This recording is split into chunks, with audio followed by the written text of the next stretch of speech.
Welcome to the Trinity Free Football Show. I'm Zach Cavanagh. This is Michael Huntley. Michael Huntley. We're here to talk about everything that's not the Trinity League in football. There are plenty of places to get your Trinity League football knowledge. Everywhere else. Literally everywhere else on the internet you can find things about the Trinity League. But we're here to talk about the other guys. Your Golden West Leagues, your Empire Leagues, your La Habras, your Orange Leagues, your Golden West, Crestview, Orange Seaview, Coast. all of them. Maybe even someday the San Joaquin League. We'll talk about you guys at some point too. There's a game or two. Yeah. But basically we're here to cover everything. The Trinity League does get a lot of coverage, and rightfully so. Nothing wrong with that. But there are the majority of high schools aren't in the Trinity League, and they have a lot of valid players to follow and storylines that don't really get the same sort of coverage, and we're here to kind of illuminate that, and we're going to go through a few leagues here, right, Yeah. Mike? We go for the Empire League first. Big, tough league this year. Yeah, big, tough league, and, of the smaller leagues, this is one with 3 teams at the top that are in our top 25 they each have a powerhouse player, I think. The thing that highlights each of these is there's one really standout player that takes them from here to the next level. Right now there's 2 5-0 teams. The top ranked team in our rankings is Pacifica. They're 5-0. Ben Jefferson is a monster. You've seen him a couple times. I've seen him 3 times this year. I've seen him play Trabuco Hills is a good team. I've seen him play Newport Harbor is also a good team. And Aliso Niguel, they won each game by about 30 points. Ben Jefferson's the real deal. Running the ball, throwing the ball. He might be the top dual threat quarterback in the county. Isaac Togia, awesome linebacker. I can't wait to see Togia versus Casey Carr later in the year too. But yeah, you've seen Tustin and stuff. So. I've seen Tustin. Yeah, and Ben Jefferson took his official visit to Army today. Yes, which I saw. So cool for him. Get some. He has all 3 military schools talking to him. So. Hey, yeah. And Pacifica is a fine school too. Yes. And you mentioned Casey Carr with Tustin. They're also 5-0. They're the next team that's ranked in our top 25s. Tustin it has always been a ground team, especially with Myron Miller being back there, and it's no different now. You have Casey Carr in there at that wing back, and he takes the ball pretty much every play. And before the season or early on, I went to go talk to Coach Miller, and he's like, "Oh, we're going to spread around the offense," which is a complete lie. That's of course, true. Never is true. So Casey Carr steps in there as the main back, and he's been a dominant force, just as he was last year. He gets the majority of the carries, but it doesn't seem like he tires all that much. He does a real good job, and he goes both ways as well. He plays a cornerback for him as well. They know Coach Miller's system. He gets 35 carries a game, about 250-plus yards every game. Yeah. It's no secret what they're going to do. It's not a secret. The question is, can you stop it? And we're going to see that later on this year. And I think the thing that helps them, too, is that doing that controls the game, controls the clock, which against Pacifica, who can also throw, you want to do. And against a team like Cyprus with Alex Ashcraft, yes, they're 4-1, but their one loss is to no slouch of a team in Capistrano Valley, who's a dominant defensive force, in the upper levels. I saw Cyprus play against Woodbridge in week 0. They're a very good team, especially at the skill positions. Dominic Thompson's a great receiver. Wally Patterson's a good two-way player. Ashcraft is very accurate with the ball. Up front, they have some question marks. We'll see how they do against Pacifica and Tustin, but that's why you play the games. You never know. Yeah. They're the kind of wild card out of this, I think, because of that passing ability. They could really put up some points. If they get into a shootout with any of these teams, I think they could do that, whereas Pacifica and Tustin can also slow the game down a little bit. My concern with Cyprus is going to be against Pacifica and Tustin is they throw the ball a lot. That could lead to incompletions, keeping Pacifica having the ball a lot during the game. Ben Jefferson can run the ball really well. I'm worried about them time of possession-wise against Pacifica and Tustin, but their skill players can hang with anybody in the league.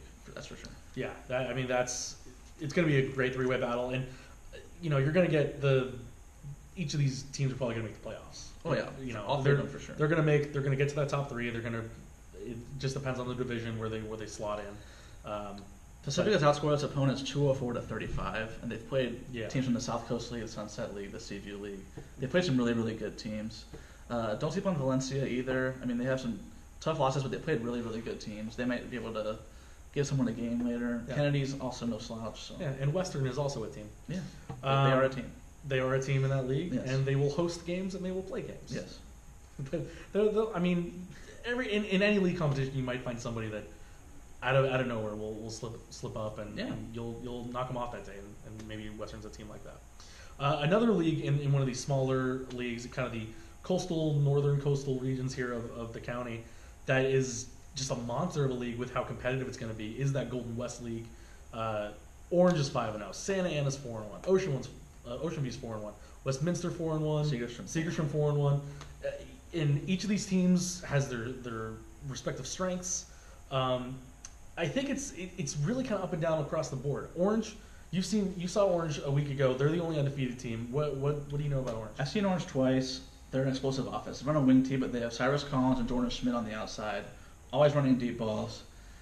They're always a threat to scoring like an 80-yard touchdown. Jason Wilkinson, at quarterback, a very good player too.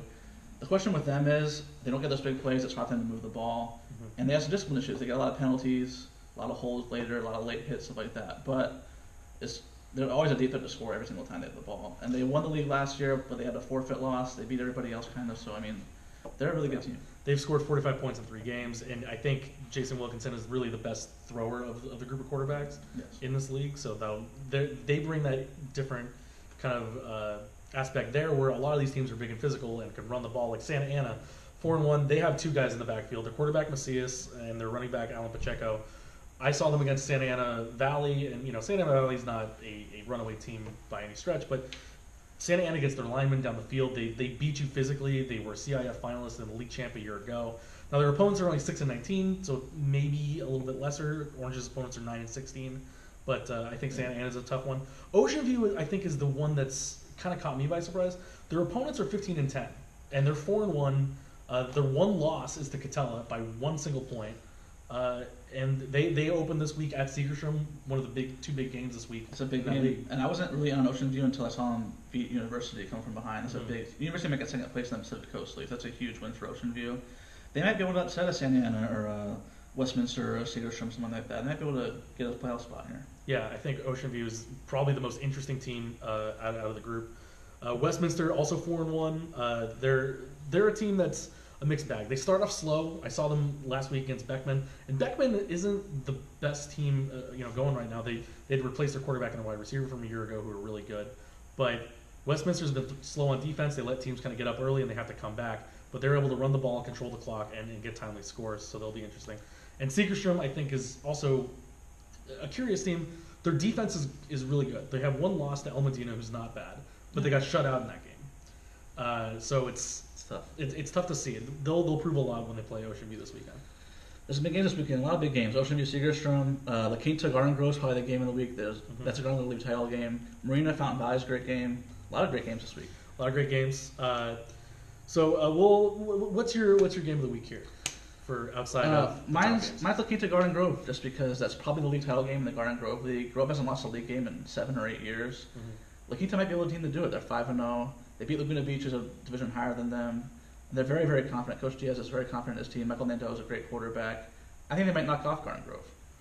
My game of the week is going to be Segerstrom, Ocean View.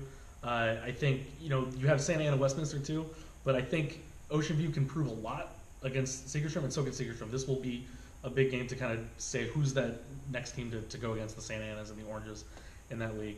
We're also going to throw in some players of the week that are kind of off the beaten path. Who's your player of the week from this? Mine's Blaine Riederick from Marina. He had 158 yards and 5 touchdowns against Warrior Christians. A big win for them. They blew him out pretty good. Fountain Valley this week, big game. If they don't want to win that one, he'll have another big game. Yeah, Fountain Valley, also another team that we might talk about later. Their quarterback, Nick Welch, has made them a threat. My player of the week is from Foothill, senior Justin Dupree, rushed for 175 yards and 2 touchdowns. Also caught a touchdown pass in Foothill's first win of the season. Good job, Knights. They're going to have a tough go in that Empire League for sure. But to get League. Crestview League. Yeah, Oh right, man. I'm so messed up with those North County leagues. So many of them they switch. But good for them to get 1 win on the season at least for now, and see how that goes. Any other last thoughts that you got? I think that's it for us. Tweet at us at ZachCaff at McConley63 about who you guys want to talk about next week. We're gonna be every week, so yeah, we're gonna talk about everybody. That's if it's not Trinity League, we might talk about it. We might talk about it. Maybe. For everything and more, follow us on Twitter. Follow OCVarsity. High school football. We're there for you.